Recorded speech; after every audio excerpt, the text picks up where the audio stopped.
2016 അധികാരത്തിൽ വന്ന സർക്കാർ 2025 എത്തിയിരിക്കുന്നു. ഈ 9 വർഷം കൊണ്ട് ഈ പ്രതിസന്ധി ആരുണ്ടാക്കി? ഏതെങ്കിലും ജനമുണ്ടാക്കിയതാണോ?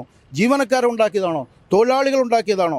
ഇതാരാ ഉണ്ടാക്കിയത്? സാർ, ഒരു കാലത്ത് ടോൾ പിരിവിന് എതിരെ സംസാരിച്ചിരുന്ന നേതാക്കന്മാര് പാർട്ടിയൊക്കെയാണ് LDFന്റെ ഭാഗത്തു നിന്നുണ്ടായിരുന്നത്.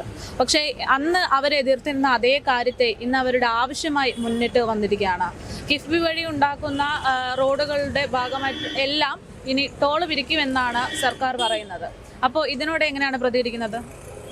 കിഫ്ബിയിലൂടെ തേനും പാലും ഒഴുക്കുന്നതിന് ജനങ്ങൾ ടോളും കൂടെ കൊടുക്കേണ്ട അവസ്ഥയാണ് ഉള്ളത് എന്നുള്ളതാണ് യാഥാർത്ഥ്യം. കേരളത്തിൽ യഥാർത്ഥത്തിൽ നടപ്പാക്കാൻ ഉദ്ദേശിക്കുന്നത് ഒരു ടോൾ ടെററിസം, ഒരു ടോൾ ഭീകരത. ഈ ടോൾ ടെററിസത്തിന് ഒരു റെഡ് സല്യൂട്ട് കൊടുക്കുന്ന ഒരു രീതിയാണ് ഇപ്പോൾ സർക്കാരിൻ്റെ കൂടെ നിൽക്കുന്ന മുന്നണിയും സർക്കാരിൻ്റെ അധികൃതരും ശ്രമിച്ചുകൊണ്ടിരിക്കുന്നത്. ഇവിടെ നിന്ന് ഏതൊക്കെ റോഡ് 50 കിലോമീറ്ററിന് അകത്തുള്ള 30 കിലോമീറ്ററിന് മുകളിലുള്ള എല്ലാ റോഡുകൾക്കും ഈ കിഫ്ബിയിലൂടെയാണ് നിർമ്മാണമെങ്കിൽ അത് ടോൾ പിരിക്കാൻ, ടോളെന്നിപ്പോൾ അവർ പറയില്ല, അവർക്ക് ഇതിൻ്റെ ഒരു ഓമന പേരിട്ടിട്ടുണ്ട്, യൂസർ ഫീ പിരിക്കുക എന്നുള്ള രീതിയിലേക്കാണ് ഈ ഭരണമുന്നണി മുന്നോട്ട് പോകുന്നത്. ഇത് യഥാർത്ഥത്തിൽ ജനമാകെ കഷ്ടത്തിലാണ്. ജനത്തിൻ്റെ നടുവൊടിഞ്ഞു വീഴുന്ന ജനത്തിൻ്റെ പുറത്ത് ചവിട്ടി അരയ്ക്കപ്പെടുന്ന ഒരവസ്ഥ, ആ ഒരു വ്യവസ്ഥിതി ഉണ്ടാക്കുകയാണ് ഭരണകൂട ഭീകരത.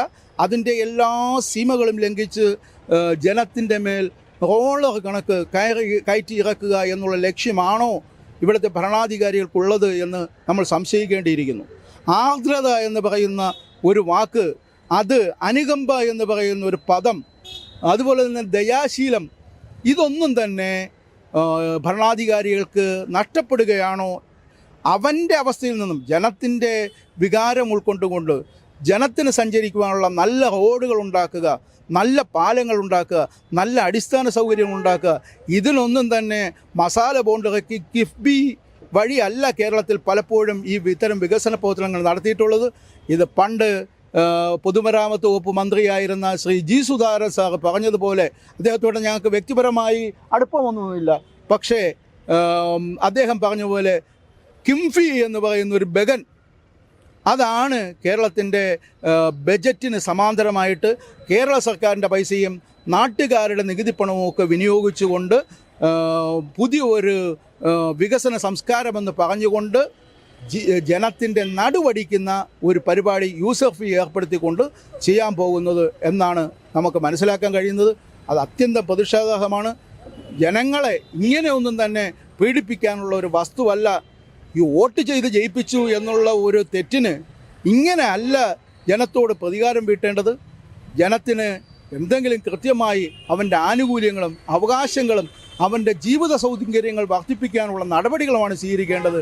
അല്ലാതെ ഒരു കിഫ്ബി റോഡ് 50 കോടിയിൽ നമ്മൾ നിർമ്മിക്കുന്നു എന്ന് പറഞ്ഞുകൊണ്ട് 5000 കോടി രൂപ ജനങ്ങളിൽ നിന്ന് പിടിച്ചെടുക്കുന്ന, ടോളിനത്തിൽ പിടിച്ചെടുക്കുന്ന ഒരു നടപടി ആശാസ്യമല്ല. അത് ജനം അനുകൂലിക്കില്ല എന്നാണ് ഞങ്ങൾക്ക് പറയാനുള്ളത്. കേരളത്തിന്റെ സാമ്പത്തിക പ്രതിസന്ധി മറികടക്കാനാണ് ഇതുപോലൊരു പദ്ധതി ഇപ്പോൾ കൊണ്ടുവരുന്നത് എന്നതാണ് ഇതിന് പ്രതികരണങ്ങളൊക്കെ ചോദിക്കുമ്പോൾ പറയുന്നത്. ഈ 9 വർഷമായി കേരളം ഭരിച്ച സർക്കാർ എന്ത് സാമ്പത്തിക പ്രതിസന്ധിയെക്കുറിച്ച് സംസാരിക്കേണ്ടത്? ആരാണ് ഇവിടുത്തെ സാമ്പത്തിക പ്രതിസന്ധിക്ക് ഉത്തരവാദി? 2016 അധികാരത്തിൽ വന്ന സർക്കാർ 2025 എത്തിയിരിക്കുന്നു. ഈ 9 വർഷം കൊണ്ട് ഈ പ്രതിസന്ധി ആരുണ്ടാക്കി? ഏതെങ്കിലും ജനമുണ്ടാക്കിയതാണോ? ജീവനക്കാരുണ്ടാക്കിയതാണോ? തൊഴിലാളികൾ ഉണ്ടാക്കിയതാണോ? ഇതാരാ ഉണ്ടാക്കിയത്? ഈ ഭരണകൂടത്തിന് നേതൃത്വം നൽകുന്നവർ സ്വയം കൃതനാർത്ഥം സൃഷ്ടിച്ച അമിത ചെലവുകളും എക്സ്ട്രാ വാഗൻസിയും ഇത്തരത്തിലുള്ള അഴിമതികളിലൂടെയും പൊതുപ്പണം ശരിയാവണ്ണം വിനിയോഗിക്കാതെയും ദുർവിനിയോഗം ചെയ്തും നടത്തുന്ന ഒരു പ്രക്രിയ, അതിന് വികസന പ്രക്രിയ എന്ന ഓമനപ്പേരിട്ട് വിളിക്കാനാണ് സർക്കാരും സർക്കാരിൻ്റെ പിണിയാളുകളും ശ്രമിക്കുന്നതെങ്കിൽ അതല്ല എന്നാണ് ഞങ്ങൾ അനുഭവസ്ഥത്തിൽ പറയാനുള്ളത്.